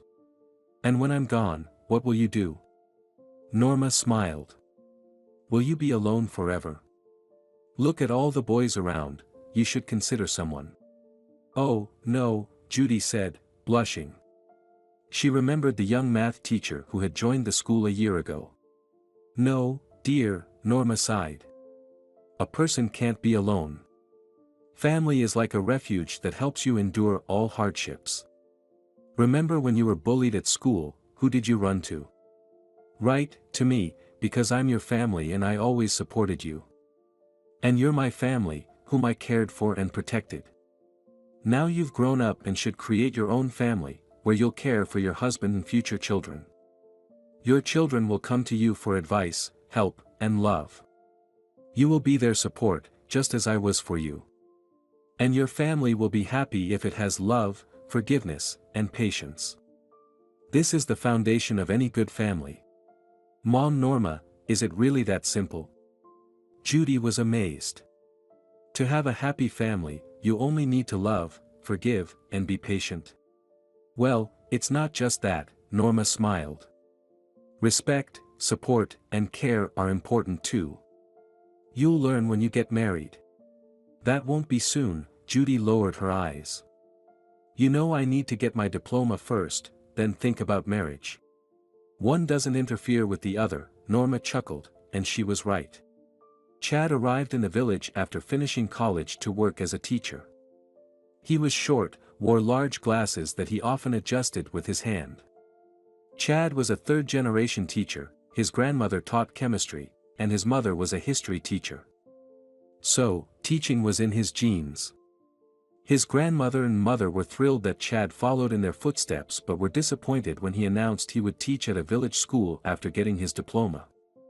He wanted to become independent, which required leaving his parents' home. Chad loved interacting with children and found great personal satisfaction in it. He quickly got along with his colleagues who supported and helped him. Chad rented a room from an elderly woman named Melinda. He woke up very early, did his morning exercises, had breakfast, and arrived at school by 7 to prepare for the day's lessons. Chad enjoyed working at the village school because the teacher-student relationships were much simpler than in city schools. Parental involvement was also more thorough in the village. After school, parents often stopped Chad on the street to ask how their child was doing and if there were any behavior issues. Chad never complained about his students, only subtly hinting at areas parents should focus on in their children's upbringing. Chad noticed Judy when she was still a senior in high school. He was surprised to see her working as a school janitor after graduation. I thought you were planning to go to college, Chad approached Judy while she was mopping the classroom floor. Did you change your mind? Why would you think that? Judy shrugged. I've already applied to college. I'm just worried I won't pass the exams because I get nervous and forget everything. Would you like me to help you study? Chad offered unexpectedly. Oh, no, Judy looked at him in surprise. You're such a busy person. Well, first of all, it's vacation time, Chad smiled. So, there's not much for me to do at school right now. And second, I'm always happy to help such a charming young lady like you. Judy blushed even more and ran out of the classroom. That evening, she told Norma about their conversation, and her grandmother scolded her. Why do you refuse help when a good person offers it? Grandma, it's just awkward. He was my teacher. Judy lowered her eyes. A teacher is still a person, Norma said with a smirk. Invite him over for dinner. We'll feed your teacher, and I'll ask him about his life to decide if you should study with him or not. The next day, Judy met Chad again and timidly invited him over. To her surprise, he was delighted and promised to come, admitting that he hadn't made many friends in the village yet and often felt lonely far from home and friends. Chad arrived holding a waffle cake he bought at the store. Come in, Norma invited him to the table. Haven't had a home-cooked meal in a while, have you? To be honest, Chad admitted, it's been a long time. Even when I lived at home, I mostly ate frozen meals. Doesn't your mother know how to cook? Norma asked, surprised. It's not that hard. Mom just doesn't have the time, Chad said, savoring a spoonful of soup. She's a teacher too, just like me. She spends all day at school and evenings preparing for the next day's classes or at the library. I also have a grandmother, but she's old and almost blind, so she mostly stays in her room listening to literary programs on the radio. What about your father? Norma asked. My dad passed away 5 years ago, Chad sighed. He taught global economics at the university. I see, Norma looked at him with pity. You should eat more, you're so skinny. It just looks like I'm weak, Chad smiled. Actually, I work out a lot, so I'm quite strong. I noticed your fence is leaning, would you like me to fix it? Well, go ahead, Norma said. Judy, show Chad where the tools are. Judy and Norma watched from the window as Chad repaired their fence. Look at that, Norma nodded approvingly. He didn't lie, the fence looks brand new. Now I see he's a reliable man. I'll allow you to prepare for your exams with him, but only at our house and under my supervision. Every evening, Chad started coming over to Judy's house, and Norma would see them sitting at the table, hunched over textbooks. Afterward, they would all have tea together and chat, with Chad sharing stories about his college days, friends, and family, while Norma talked about village life. Judy, however, sat quietly, still shy around Chad, who she liked more and more. When Judy got into college, Chad seemed happier than Judy herself. I told you you could do it, he exclaimed when Judy informed him of her acceptance. And you doubted yourself. Now the main thing is to keep up with all the assignments. If you ever need help, you can count on me. The school year began, and Judy continued her studies while still working as a janitor at the school. Sometimes, she would peek into the first-grade classroom and watch Mrs. Healers teach. Judy, Mrs. Healers would say, once you finish college, you can take my place. It's about time I retired. Once, Judy had to substitute for Mrs. Healers when she caught a severe cold and was bedridden for 2 weeks. Judy enjoyed teaching the first graders to read, count, and write letters. As her first semester came to an end, Judy diligently studied and took her exams. Meanwhile, Norma's health was deteriorating. She had severe leg pain at night, her blood pressure was rising, and in the mornings, she sat on the edge of her bed for a long time, waiting for the dizziness to pass. One day, Judy came home from school to find Norma lying on the floor. Judy was terrified as Norma could only make incoherent sounds, her face twisted. Norma was taken to the hospital, where the grim diagnosis was made, stroke. Judy had already finished her exams and now spent her time visiting Norma in the hospital. She fed her with a spoon, turned her over, changed her linens, and constantly asked the doctors and nurses when her mother would get better. The doctors would avert their eyes and say they were doing everything possible. They felt sorry for the young girl, knowing that Norma would never walk again. Unfortunately, too much time had passed, and there was no hope for recovery. Judy believed her mother Norma would be okay and return home soon, but one day, when she entered the hospital room, she saw that Norma's bed was empty. A nurse followed Judy into the room, placed a hand on her shoulder, and quietly said, "She didn't suffer. She fell asleep and didn't wake up in the morning." Judy was numb with grief. She didn't shed a tear, not even at the funeral, where Mel and Walter came with their wives and children. At the wake, Judy sat at the table, not hearing the conversations around her. At least she didn't suffer, Sue sighed, wiping away a tear, and she didn't burden anyone. Poor Judy would have had to take care of a paralyzed grandmother. "Yes, yes," nodded the neighbor from across the street, "but now it's uncertain how Judy will manage alone. Maybe Mel and Walter will take her to the city." "And Doris didn't even come to the funeral," Sue noted. "She might not even know her mother passed away." After everyone left, Mel and Walter sat down next to Judy. "Well, niece, who are you going to move in with?" "We can't leave you here alone, you understand that," Mel said. Judy looked at them, uncomprehending. "I'm not going anywhere," she shook her head. "How can I leave the house? Everything here reminds me of Mom Norma, and someone needs to take care of her grave. Don't worry about me, I'm strong, I can handle it. Just visit me often, I'd really appreciate it." "Maybe you're right," Mel sighed, getting up from the bench. "Just remember, you can come to us anytime, and we'll always be here to help." The first few months were tough for Judy. She left for college early in the morning, then went to work, visited the library, and finally returned home to an empty house. She lost a lot of weight because she stopped cooking, relying only on the cafeteria food. She wandered around the house without turning on the lights, talking out loud to Norma, telling her all the news from the day. By spring, things started to get a bit easier, but new problems arose. The roof began to leak, and the porch was falling apart.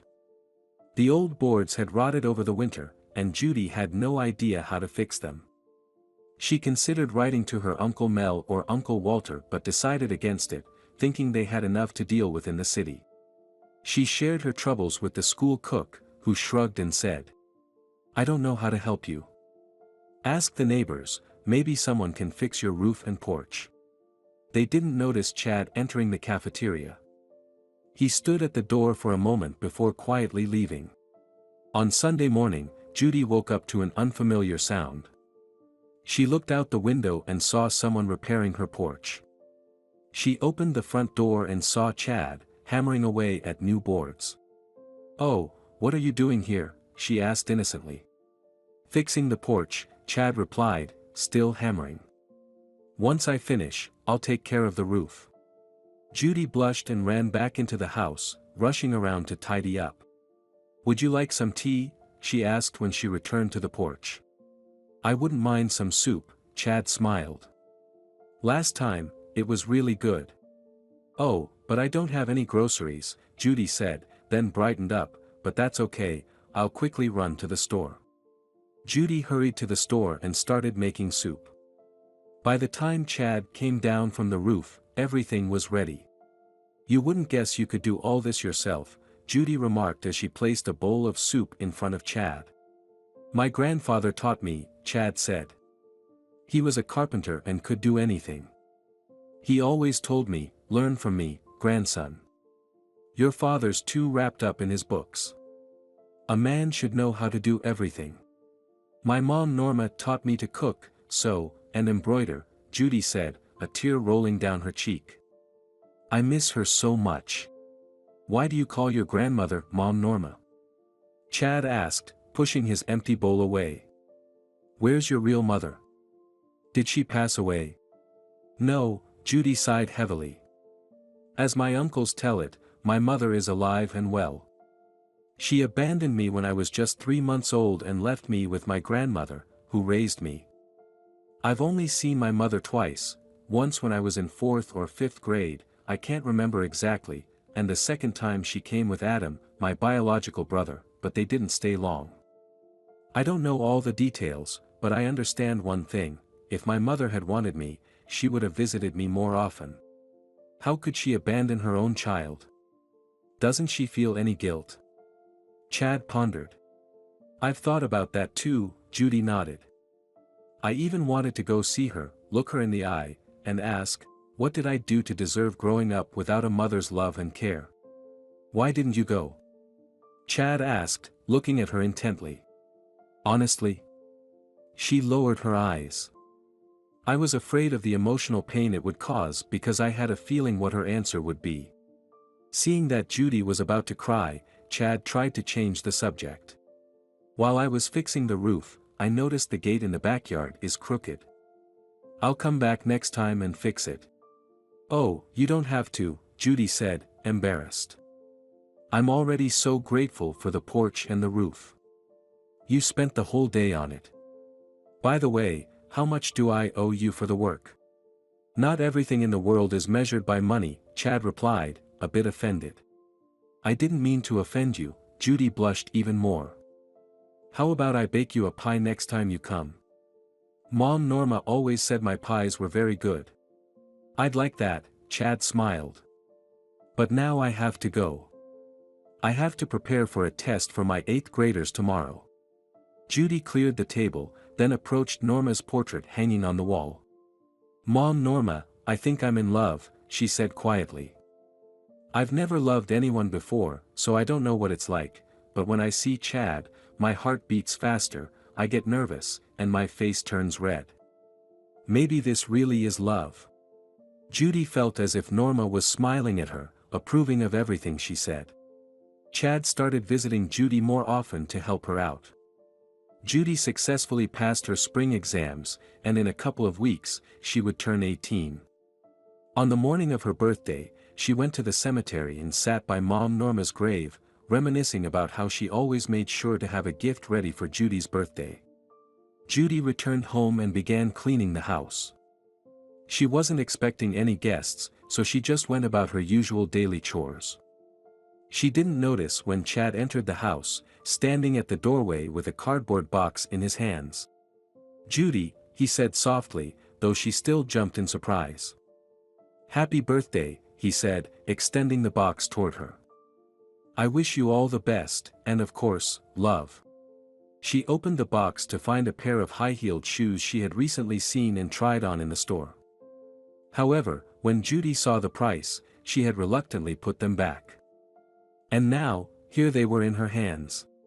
But how did you know it was my birthday and that I liked these shoes? She asked, looking at Chad with admiration. Well, it wasn't hard. I found your birth date in your school records.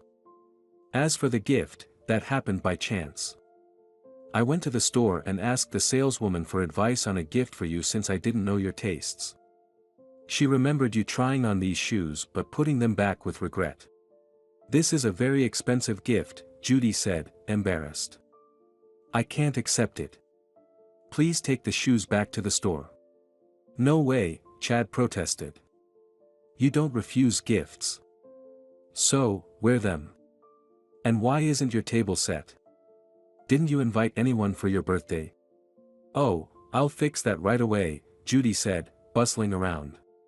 Okay, Chad nodded. I'll take a look around the yard to see what else needs fixing. Judy was finishing setting the table when she heard Chad talking to someone outside. She went out to the porch and saw her biological mother standing by the fence. Judy's heart leaped with joy. Could it be that my mother remembered my birthday and came to congratulate me? She quickly ran down the porch steps and approached her mother, hoping for an embrace. But her mother looked Judy up and down and said, So, I'll get straight to the point. I don't have time, the taxi is waiting. I'm here to claim my share. What share? Judy asked, confused. I don't have anything. How can you not have anything? Doris retorted angrily. What about the house? My brothers don't want any of the inheritance, but I'm not giving up my share. But Mom Norma left this house to me, Judy said. She even showed me the documents. I don't care, Doris said. I need money urgently. Adam is in trouble, he might go to jail, so I need money to bail him out. And I thought you came to wish me a happy birthday. Judy lowered her head. But all you care about is Adam. What does your birthday have to do with anything? Doris glared at Judy. I need to save my son, don't you understand that? And what does Judy have to do with it? Chad approached and put his arm around Judy's shoulders. She told you the house belongs to her, it was your mother's wish. And I fully agree with it. And who are you? Doris's eyes filled with anger. Your grandmother dies, and you turn this place into a brothel. Judy wanted to respond, but Chad didn't let her. Who am I? He looked Doris straight in the eye. I'm Judy's husband, and I live here with her legally. Husband? Doris was taken aback. Isn't it a bit early for you to get married, Judy? Do you remember how old you were when you had me? This house is mine, it's a memory of my grandmother, and you won't get a cent from it. Solve your problems with Adam yourself and never come here again. Do you understand me? Judy's courage grew. How dare you talk to your mother like that? Doris fumed. Your grandmother did a poor job raising you. She raised her hand to hit Judy, but Chad caught it. Leave now, before I call the police, and never threaten my wife again. I don't care if you're a woman, I'll hit you too. How dare you show up here after everything you've done? Abandoning your newborn daughter to an elderly woman and moving to the city to live your life. I know everything about you. You'll regret this, Doris spat out. You'll remember me. She yanked open the gate, got into the waiting car, and drove away. Judy stood in the middle of the yard, covering her face with her hands, her shoulders shaking with sobs. Chad approached her, embraced her, and held her close. Well, calm down, he said, stroking Judy's head. It's your birthday today, and on this day, you should only be happy and enjoy yourself. By the way, you promised to treat me to dinner, or have you changed your mind? Judy shook her head and, wiping away tears, went up to the porch, with Chad following her into the house. Why did you call me your wife? Judy asked, as they drank tea. That's not true. Mom Norma told me it's not nice to deceive people. Why deceive? Chad looked at her seriously. I just jumped the gun a bit, Judy. He stood up and walked over to her. You turned 18 today, marry me. I promise to protect you from any harm. Marry? Judy also stood up from her chair. But I. Oh, she covered her face with her hands. I don't know. So are you agreeing or not? Chad persisted. I think your grandmother would be happy that you're starting a family and won't be alone anymore. Judy looked at Norma's portrait, which, as she felt, smiled approvingly and nodded her head. I do. For the wedding, Mel and Walter came from the city with their families, and unexpectedly for Judy, Isabella, Chad's mother, also appeared. Grandma couldn't come, unfortunately, she said, kissing her son and daughter-in-law. She's been feeling very poorly lately, but I promised to tell her everything later. Well, Judy, Isabella looked kindly at the bride, let's get acquainted. Although I feel like I've known you for ages. Chad wrote to me about you in every letter, how independent, smart, and beautiful you are. Grandma sends her regards and hopes that you'll come visit us soon, or even move to the city, then we can all live together. I'm not sure yet, Judy lowered her eyes. I still have to finish college, and I'm used to it here. Although, she looked lovingly at Chad, as my husband says, so it will be. Where he goes, I go. Mom, let's discuss this later, Chad looked at his mother. Now is not the time. They celebrated into the late night. Everyone was having fun and rejoicing. Only one thing saddened Judy. It's a shame Mom Norma didn't live to see this day, tears welled up in her eyes. She would have been so happy for me. Chad hugged his wife and held her close. Now you have me, he kissed her passionately. And I hope we'll have children soon. At least, I would really like that. 9 months later, Judy gave birth to a daughter, whom they named Norma, after her grandmother, and 2 years later, a son, Timothy, was born. By that time, Judy had finished college and was preparing to start working at the school. Mrs. Healers had become quite elderly and was eagerly awaiting Judy to take over her place at the chalkboard. Judy herself was eager to start teaching first graders as soon as possible, but for now, she was busy with household chores and raising the children. Chad turned out to be a very good husband. After his classes, he hurried home, helped Judy with the children, did household repairs, and then, at night, sat at the table, turned on the desk lamp, and prepared for the next day's lessons or graded assignments. Judy tried not to burden her husband with household chores. She saw how tired he was at school, but Chad still helped his wife, trying to support her. Mel visited them more often than Walter, and he liked how Chad and Judy lived together. One day, the two of them were sitting on a bench outside the house. "Does your mother-in-law ever come to visit?" Mel asked Chad, lighting a cigarette. "No," Chad replied. "I've only seen her once in my life, even before Judy and I got married. She came to demand her share of the house. Apparently her son got into some trouble and needed to be bailed out to avoid jail." "Oh, Doris spoiled her Adam," Mel sighed. "And now she's suffering for it. Her son doesn't value her at all, doesn't respect her. Yet she's still willing to do anything for him. She recently came to me again asking for money, supposedly for Adam's medication, but I know what those medications are for. Adam is a drug addict and can't live without a fix. He's living the good life, supported by his mother, and he doesn't study or work, just extorts money from his mother. So Doris begged me when I told her I knew everything about her son. Begged me to give her money, otherwise Adam might beat her if she doesn't get him the money." "And did you give her money for drugs for her son?" Chad looked at Mel in surprise. "If the money were needed for food or medical treatment, I certainly wouldn't refuse my sister. But for that junk, no." He lit another cigarette. "Doesn't Doris realize she's pushing her son to his grave with her own hands? And she looks terrible herself. If you saw what she looks like now, an old, tired woman, and she's not even 40 yet, but she looks 60. Where does Doris work?" Chad asked. "How does she support her son?" "She got a job as a janitor," Mel smirked. "She has no education beyond high school. She also works as a cleaner. She earns peanuts, and she spends it all on her little boy. Yeah, tough luck." Chad looked into the distance.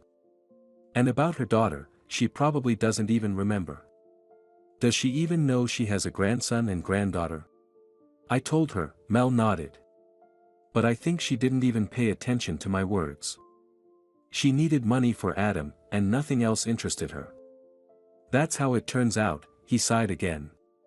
"Judy grew up without a mother's love and affection, but she turned out to be so kind and caring, finished college, got married, and had 2 children.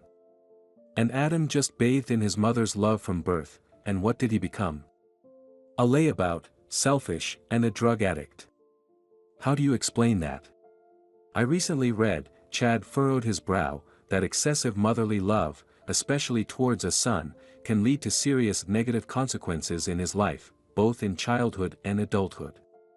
Such a child grows up spoiled, selfish, all his whims are immediately fulfilled, and he grows up unprepared for life because he's used to having everything decided for him and everything permitted."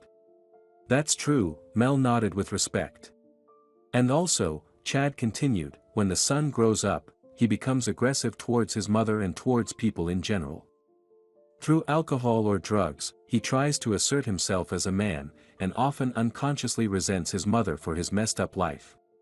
"That's all clear," Mel looked at Chad with respect. "But how do you explain the fact that Doris doesn't even remember Judy, her eldest daughter, but adores Adam, the drug addict, from the moment he was born?" "Unfortunately, such things happen," Chad said. "I think Judy's mother was very young when she had her, and it seemed like the whole world collapsed at that moment, and life was over. Her daughter was a burden to her, and she longed for love, freedom, and happiness. So Judy became an annoyance to her just by existing. And her son, firstly, was born in a legitimate marriage when financial prosperity was quite good, and secondly, Doris is one of those people who are partial to the male gender. But, as I understand it, she wasn't lucky with men, so she poured all her love onto her son, thus ruining his life, as well as her own. Well, you're quite the philosopher, Chad, Mel admired. I'm just a teacher, Chad smiled, who has to be both a philosopher and a psychologist to reach the souls of his students. And if Doris does come here when she gets tired of pleasing Adam, and he kicks her out? Mel suggested. She'll have nowhere to go, except maybe onto the streets. What will you do? That's for my wife to decide, Chad got up from the bench.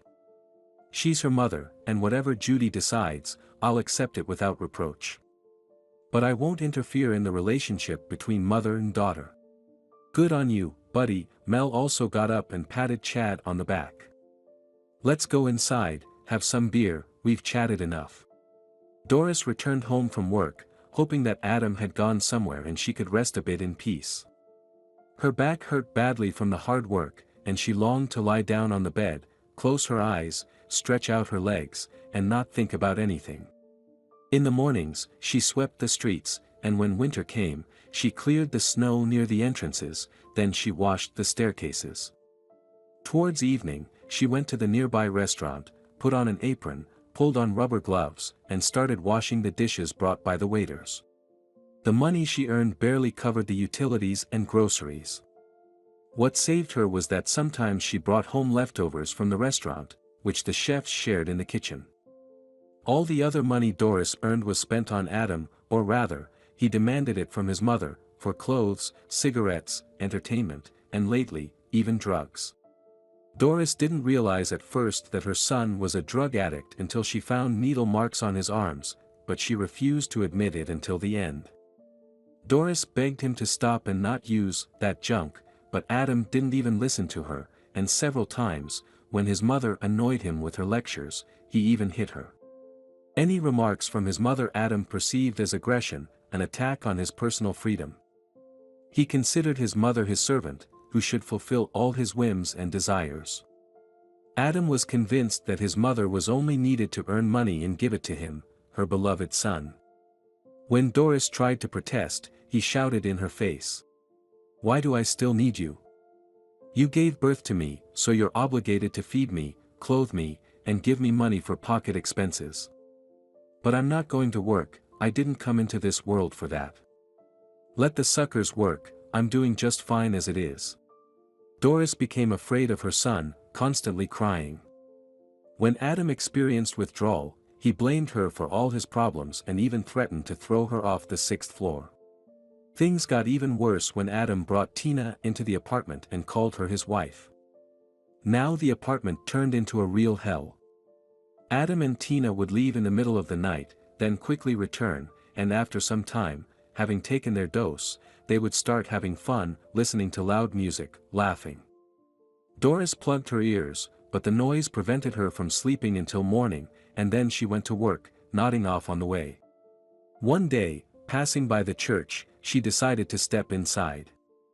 Standing before the icons, she asked only one question, Lord, what have I done to deserve this? Why do you send me such trials? The stern eyes of the icons looked at her accusingly, and Doris was frightened by this gaze, but she felt a little relieved. Doris often visited this church, standing before the icons for a long time, and once even burst into tears, remembering that morning when Adam hit her again because she refused to give him money, which she didn't have anyway. Go ahead, cry, dear, an old woman in a dark scarf on her head approached her. It will make you feel better. And if things are really bad, talk to our priest. He's strict but fair. How do I find this priest?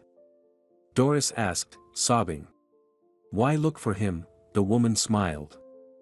There he is, by the window, talking to another parishioner like you. Go on, don't be afraid. Doris approached the window, hesitatingly stopping near the priest. What is it, my child? He looked at her with kind eyes. I need to talk, she stammered. I'm listening to you. What did you want to talk to me about? There was such tranquility emanating from the priest, his voice was so gentle, that Doris gained courage and told him about her problems with her son, about how she didn't want to go home because there awaited her a dirty apartment, syringes scattered everywhere, about how tired she was working 3 jobs just to make ends meet. The priest listened attentively, stroking his gray beard. "You, my daughter, ask why this is happening to you. And I will answer you that troubles and misfortunes don't just come to us out of the blue.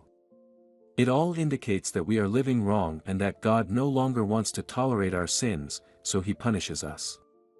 Think about where and what you've done wrong, what sins you have. You need to confess your sins, but don't expect immediate help from God. He must see your true repentance, your good deeds, only then will he believe in you and help you. And if you don't do this, you may lose your son. But I did everything for my son. Where does such ingratitude come from?" Tears streamed down Doris' cheeks. "I didn't force him to do anything, bought him everything he wanted, spoiled him, protected him." The priest fell silent again. A boy is a future man, and parents in upbringing should give him freedom, entrust him with responsibility for his decisions, rather than trying to solve everything for him. If a mother decides everything for him, he grows up unable to do anything, incapable of realizing himself in life, and not taking responsibility for the people close to him. And what is such a man to do in this life? He chooses alcohol, drugs because he's not adapted to anything. Do I have a chance to save my son? Doris looked at the priest imploringly. "I already told you." Now the priest looked at her very sternly. "Repent of your sins and pray. And now forgive me, the service is starting soon, and I need to prepare for it," he said and left. Doris walked home, recalling her conversation with the priest. These words were unfamiliar to her, confessing sins, repentance, and she didn't know any prayers. "This is all nonsense," she waved her hand. "I remember there are some commandments like, 'Thou shalt not kill, thou shalt not steal.' I haven't killed anyone in my life, haven't taken what's not mine, so what do I have to repent for?" Doris returned home and was surprised to find it empty. Clothes were strewn on the floor, the bed was overturned, kitchen cabinets were open, and there were traces of blood in the hallway. With a heavy sigh, she began to tidy up and didn't realize how time passed until it was past midnight and Adam still hadn't shown up. Exhausted from cleaning, Doris sat down in an armchair, closed her eyes, and fell asleep without turning off the light. She woke up to a persistent knocking on the door. The sun was shining outside, and she only had to go to work in the evening. Opening the door, she saw 2 tall men in black leather jackets on the doorstep, who rudely entered the apartment and walked through it. "Well, Mom, haven't lost your little boy yet?" one of them asked. "I see you've managed to tidy up here. Who are you?" Doris asked fearfully. "And where's my Adam?" "Adam," the guys laughed. "Your beloved son Adam is with us, and we'll release him when he returns our money." "A lot of money." "How much?" she whispered, and when they named the amount, her eyes darkened. "And why does he owe you so much?" "Your son thought he was smarter than everyone else and wanted to deceive us. And we don't like that," the guys laughed again. "So, either he returns the money with interest, or we'll," one of them didn't finish, then looked angrily at the subdued Doris. "In short, find the money, or you won't see your son anymore. Got it?" "But I don't have that kind of money," Doris pleaded with the guys. "And I probably won't be able to borrow from anyone. And I won't get a loan, I haven't paid off the previous ones yet. I have nothing, as you can see," she gestured around the room. "Adam has already sold everything valuable." One of the guys shook his head. "But you have an apartment. Is it registered to you?" Seeing Doris nod affirmatively, he continued, "So sell it. Those funds will be enough to buy off your son. But then I'll be left with nothing." Doris backed away to the wall. "I have no other place to live." "Is the apartment more valuable to you than your son?" the guy smirked. "Well, you've chosen it yourself." He turned and headed for the exit. The other followed suit. "Wait," Doris called out. "I agree. But I need time to sell it. Release Adam for now, and I'll definitely give you the money. I won't deceive you. No. We'll buy this apartment from you ourselves. Take the documents and let's go to the notary. We'll make the deal, and we'll release your Adam in the evening if you want, of course. Okay, Doris hurried, fetching the apartment documents. Let's go faster, Adam must be very ill with you. The new owner of the apartment gave Doris 2 days to pack her things and leave. All evening, Doris stood in the hallway, listening to the footsteps on the landing, and when she was about to give up hope, she heard a knock on the door. Opening it, she saw Adam, barely able to stand, very pale, and only now did Doris notice how much weight he had lost. Adam, she rushed to him, but her son looked at her with a vacant gaze and, without saying a word, walked into the room, closing the door behind him. When Doris peeked in, he was sleeping on the bed, fully clothed, with his shoes on. She carefully took off his boots and covered him with a blanket. It's okay, Adam, we'll manage somehow. The main thing is that you're alive and with me. She looked at her sleeping son with love and left the room. In the morning, Adam woke up very angry. He had no money, but he desperately wanted his next fix as soon as possible. Mom, give me some money, he barged into the kitchen, where Doris was packing dishes into boxes. And hurry up, I'm starting to feel withdrawal. Adam, but I don't have a penny, Doris looked at her son apologetically. Then borrow from someone, he started to get irritated. Go to the neighbors, to your brothers, or somewhere, but I urgently need money. We already owe money to all the neighbors, Doris continued packing cups. And I'm ashamed to ask Mel and Walter anymore, they have their own families, and how much more can they help us? Just do something, Adam punched the wall in frustration. Don't you understand how bad I feel? Adam, what can I do? Tears streamed from Doris' eyes. Yesterday we lost our apartment because of you, trying to pay off your debts. Let's think about where we'll live now. We have nowhere to go. I don't care where you'll live, Adam narrowed his eyes, glaring at his mother with malice. I'll always find a place for myself, but you can live on the streets for all I care. In fact, that's where you belong if you can't find money for your beloved son. Adam returned to his room and quickly began packing his things into a bag. Adam, where are you going? Doris rushed after her son as he opened the front door. Don't leave me alone, she grabbed his sleeve. I did everything for you, please don't leave. I'll get another job, we'll rent an apartment, and then I'll admit you to a clinic to get you off drugs. Leave me alone, Adam yanked his arm away. Stay out of my life, and don't try to fix me. I'm fine as I am. And I'm tired of your lectures, I don't want to see you anymore. Forget that you have a son and don't look for me. I don't have a mother anymore, he opened the door and slammed it shut loudly behind him. Doris was left alone in the apartment, which no longer belonged to her. She covered her face with her hands and cried. Now she was left without a home and without her beloved son, in whom she had invested her entire life. Without him, she felt she had nothing. She packed only the most essential personal belongings into a bag, leaving the furniture and kitchenware to the new owners.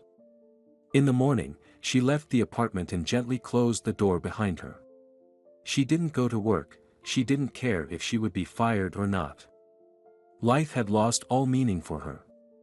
She wandered the city for a long time, and when she got tired, she went to the train station to rest in the waiting hall.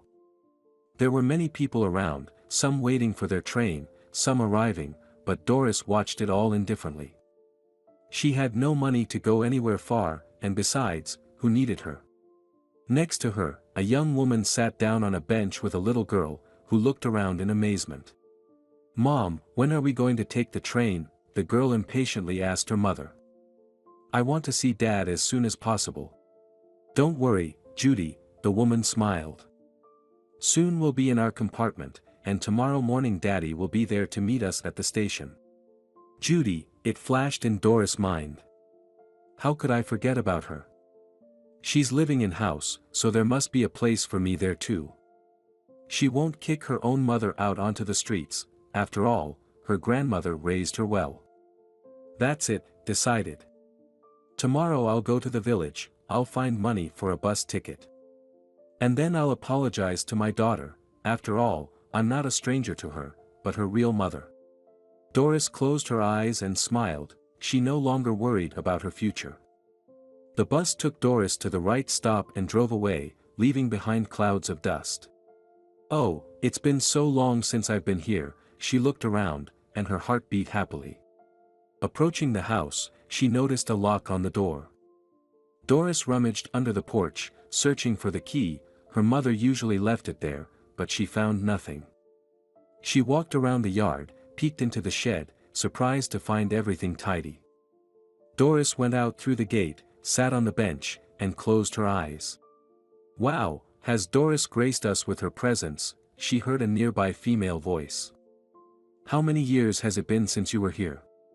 Doris opened her eyes and stared with surprise at the old woman, whose face seemed familiar.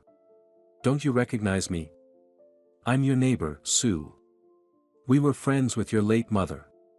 Oh, hello, Sue, Doris lazily replied. How are you doing? I'm fine. Why did you come? Did you miss your daughter? Or did you decide to see your grandchildren, whom you've never met? Grandchildren? Doris was surprised, then remembered that Mel had mentioned something about them. Yes, she nodded, I finally found the time and decided to come for a visit. Maybe I'll stay here for good, keep an eye on the grandkids. I bet Judy finds it hard to manage them alone. Why alone? Sue asked in surprise. The kids go to daycare, and Judy's husband is very helpful. They're respected in the village, Chad and Judy. What do they do that's so good if everyone respects them? Doris smirked. Well, Chad teaches math at our school and tutors students on the side, while Judy teaches first graders. I see, Doris furrowed her brow, so she's become a teacher. Are you going to visit your mother's grave? Sue suddenly asked, looking intently at Doris. You've never been there, not even for the funeral. Are you upset with her? It's wrong. A mother is still a mother. Norma was very worried about you, even though she didn't show it. She just kept saying, what a fool you turned out to be. And why didn't you bring your son? He must have grown up by now. It's wrong for siblings not to talk to each other. Adam is very busy, Doris's mood immediately soured at the question, and she stood up from the bench. I'll take a walk around the village, see how people live here, maybe bump into someone I know. Go ahead, dear, go, Sue quickly nodded. Everyone's at work now, but maybe you'll see someone. Doris walked along the street for a while, then returned to the house and, entering the yard, sat on the porch. What are you doing here? She looked up and saw a man standing in front of her, looking sternly at her. I think I've seen you somewhere, just can't remember where. Oh, son-in-law, Doris stood up and smiled at Chad. I came to visit you, missed you, and wanted to see the grandchildren. So you're Judy's mother? Chad's gaze remained stern. Come inside, Judy will be back soon, she went to pick up our kids from daycare. No, I'd rather wait here, Doris waved her hands. I'll sit here, get some fresh air. Well, suit yourself, Chad shrugged and unlocked the door, entering the house. After some time, the gate opened, and first, a little boy rushed into the yard, followed by a 5-year-old girl. Last came Judy, holding a small briefcase. Seeing the unfamiliar woman, the children stopped in the middle of the yard and looked at her in surprise. Oh, you little ones. Doris reached out to them. Hurry, go to your grandma, I'll give you a big hug. Norma and Timothy turned around, looked at their mother, and stayed in place. Go inside, Judy gently nudged them. And I'll talk to this, she couldn't find the right words, and I'll come to you too. The children cautiously walked past Doris and ran onto the porch. Hello, daughter, Doris said, deliberately affectionate. Here we are, reunited. How I missed you. Why did you come? Judy didn't react to her words. Don't lie and say you missed me. I won't believe it. I wanted to see the grandchildren, Doris said. I've never seen them before. Do you even know their names? Judy smirked. I'll repeat it again, speak up about why you came, don't waste my time, I still need to make dinner. I have nowhere to live, Doris lowered her head. I lost the apartment because of Adam's debts. I had nowhere else to go, so I thought of you. You won't turn away your own mother, will you? Oh, I see, Judy laughed.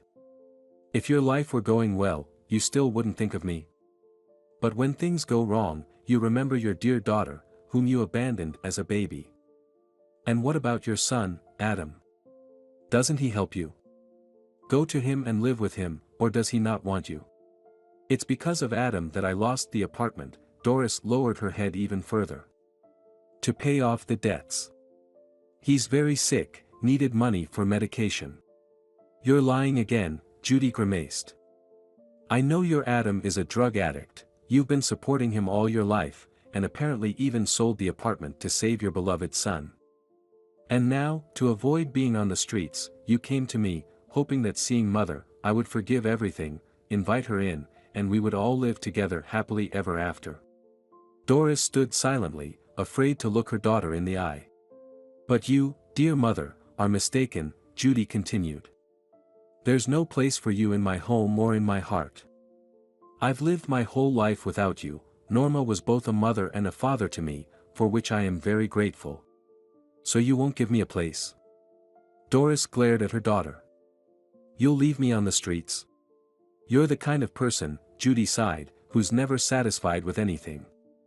You'll start imposing your rules here, making decisions, and then you might even bring your Adam here. But I want to live peacefully with my husband, raise our children with the care and love I never received from you. Neither I nor the grandchildren are of any use to you, you're only interested in us for your own gain. So, you can leave now, I don't have any more time to talk to you. Judy opened the door, went inside, and slammed it shut behind her. Doris stood in the middle of the yard for a while, looking at the windows, hoping that Judy would change her mind, but not a single curtain even twitched. She slowly walked out through the gate and trudged along the road, hoping to catch a ride, as she had no money for a ticket to go back. Judy, don't you think you were too harsh on your mother? Chad approached his wife and hugged her. Maybe we should have sympathized with her, and we have plenty of space in our home. Maybe I can still catch up with her. No, Judy shook her head. No one saw my tears when I cried into my pillow, desperately envying my friends who had mothers and fathers. I'll never forget Norma's hands, which, without sparing her health, worked to feed me. And I still remember the emotional pain I felt from knowing that my own mother didn't want me. Do you really think that's forgivable? But in this life, you have to pay for everything. I hope my mother will think about what she's done not only to her life but also to mine and Adam's life. Maybe when she comes to us next time, we'll talk to her, and maybe I'll forgive her, at least for the sake of our children's future, so they can have a caring and loving grandmother. And if that doesn't happen, well, she shrugged, God will judge her. Norma, Timothy, she affectionately called the children, let's go to the table, we still have a lot to do. Returning to the city, Doris wandered the streets for a while, and her feet led her to the church she had visited before. The service had long ended, but Doris still entered and saw the priest, who was attentively paging through a thick book in a dark cover. Excuse me, Doris approached him, I would like to confess. The priest looked at her in surprise. To do that, my daughter, you need to prepare yourself seriously. But if you want to talk to me, I'm ready to listen. Sighing, Doris told him about her daughter, whom she had left with her mother and had not been interested in since, and about her son, who had become a drug addict, and how she had lost her only home because of him. The priest listened attentively, without interrupting, while Doris kept talking and talking. It was already quite dark outside when she finished her story. Here's what, the priest said after some thought. Come with me to my home. My wife will feed you, put you to bed, and in the morning, we'll try to solve your problems. God will not abandon you, he is strict but fair. You've already started on the path of repentance, which means your soul has begun to purify. Doris indeed felt a sense of relief, and she also promised herself that she would definitely try to repair her relationship with her daughter and attempt to help her son, not through excessive maternal love, but through support, so that her son could become independent and make decisions on his own. Of course, if it wasn't already too late for him.